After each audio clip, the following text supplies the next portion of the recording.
नूरवैली के शांत गांव में अयान रहता था, जो 11 साल का एक जिज्ञासु लड़का था, और उसकी बहादुर 9 साल की बहन हारी। एक दिन अपनी दादी के पुराने लकड़ी के ट्रंक में खोज करते समय उन्हें एक चमकता हुआ सुनहरा नक्शा मिला, जो किनारों पर फटा हुआ था। उस पर शब्द लिखे थे, केवल योग्य व्यक्ति ही जरीन वन का सुनहरा ताज खोज पाएंगे। अयान की आंखें चौड़ी हो गई। हरीम का दिल उत्साह से फड़फड़ाया। दोनों ने फैसला किया कि वे इस ताज को खोजेंगे, चाहे यात्रा कितनी भी कठिन क्यों न हो।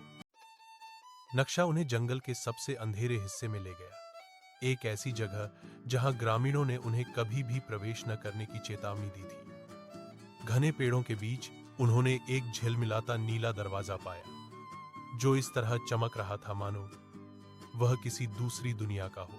जैसे ही हारिम ने इसे छुआ, दरवाजा अपने आप खुल गया, जिससे ठंडी हवा और जगमगाती रोशनी का एक बवंडर निकला। बिना किसी डर के भाई बहन अंदर चले गए। जैसे जैसे वे और अंदर गए, ऊंची शाखाओं पर बैठे रंगीन पक्षी अचानक बोले, जरीन वन में कौन प्रवेश करता है? अनुमति दी जानी चाहिए।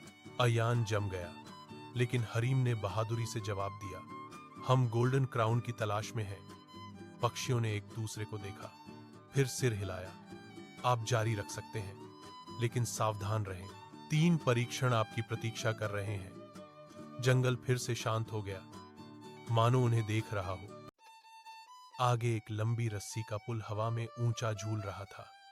जैसे ही अयान ने उस पर कदम रखा, एक आवाज गूंजी, यह सत्य का पुल है।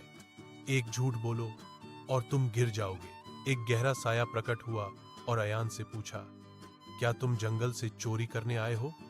अयान की आवाज कांपी, नहीं, हम केवल ताज चाहते हैं। पुल स्थिर हो गया। फिर छाया हरीम की ओर मुड़ी। क्या तुम्हें डर लगता है? उसने एक सांस ली। हां, लेकिन मैं अभी भी आगे बढ़ूंगी। पुल चमक उठा और उन्हें सुरक्षित रूप से पार ले गया।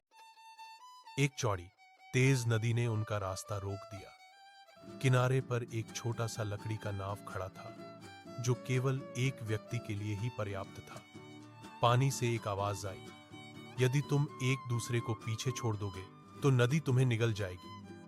अयान ने कहा, हम अकेले नहीं जाएंगे, हम कोई और रास्ता खोजेंगे। भाई बहनों ने नाव को चौड़ा करने के लिए बेलों और शाखाओं का उपयोग किया, जिससे दोनों के लिए जगह बन गई। साथ में उन्होंने पार किया। जैसे ही वे दूसरी तरफ पहुंचे, नदी की लहरें जोर से ताली बजाईं।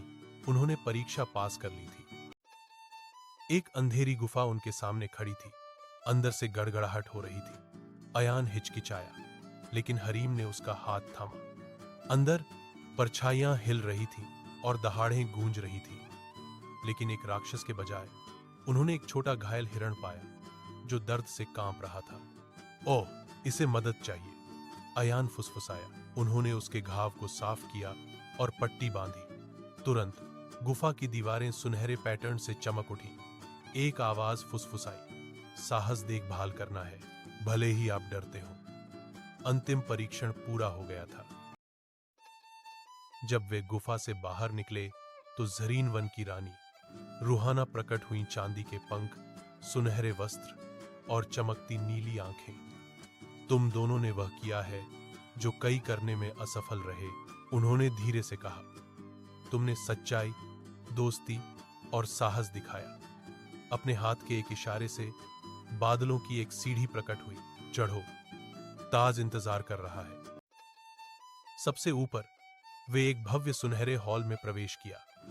केंद्र में गोल्डन क्राउन खड़ा था, जो एक पत्थर के आसन पर धीरे धीरे चमक रहा था। जैसे ही अयान ने इसे छुआ, रानी रूहाना ने कहा, क्राउन सोने का नहीं बना है, यह जिम्मेदारी का बना है।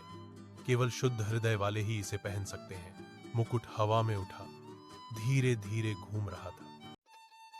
अचानक ताज 2 चमकते टुकड़ों में बंट गया। एक अयान के सिर पर जम गया और दूसरा हरीम के सिर पर। वे आश्चर्य में जम गए। रानी मुस्कुराई, अब तुम जरीन वन के दोस्त हो। वन हमेशा तुम्हारी रक्षा करेगा।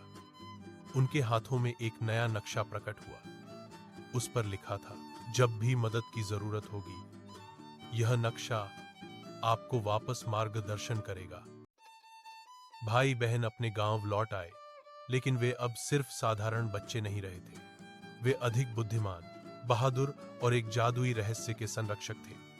उन्होंने नक्शे को सुरक्षित रूप से अपने कमरे में छिपा दिया। अयान मुस्कुराया। एक दिन जरीनवन हमें फिर से बुलाएगा, हरीम ने जोड़ा, और जब यह होगा, एक नया रोमांच शुरू होगा।